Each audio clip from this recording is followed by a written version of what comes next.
হাঙর সহ বেশ কিছু সামুদ্রিক প্রাণীর সংখ্যা দ্রুত কমে যাচ্ছে। ১৯৭০ সালের তুলনায় এরই মধ্যে হাঙর ও রে মাছের সংখ্যা প্রায় অর্ধেক কমে গেছে। সমুদ্রে অতিরিক্ত মৎস্য আহরণই সামুদ্রিক প্রাণী কমে যাওয়ার বড় কারণ বলে ধারণা করা হচ্ছে।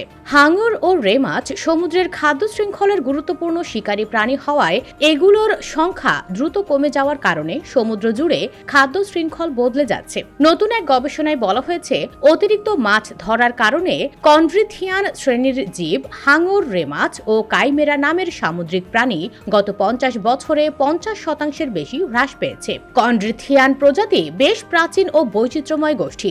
১,২০০টির বেশি প্রজাতি নিয়ে গঠিত এই শ্রেণী। তবে দীর্ঘদিন ধরেই হুমকির সম্মুখীন হচ্ছে এই শ্রেণীর প্রাণীরা। এ বিষয়ে অস্ট্রেলিয়ার জেমস কুক ইউনিভার্সিটির বিজ্ঞানী কলিন সিম্প ফেনডরফার জানান, শিকারের পাশাপাশি আবাসস্থলের ওপর আক্রমণ, জলবায়ু পরিবর্তন ও দূষণের কারণে ১/৩ বেশি কন্ড্রিথিয়ান শ্রেণীর জীব এখন বিলুপ্তির মুখে রয়েছে। হাঙর ও রে মাছের সংখ্যা কমে যাওয়া সমগ্র জলজ বাস্তুতন্ত্রকে প্রভাবিত করতে পারে। ফ্রান্সের বিজ্ঞানী নাথান প্যাকুরেও জানিয়েছেন, বিপজ্জনক হলেও এসব সামুদ্রিক প্রাণী গুরুত্বপূর্ণ পরিবেশগত ভূমিকা পালন করছে।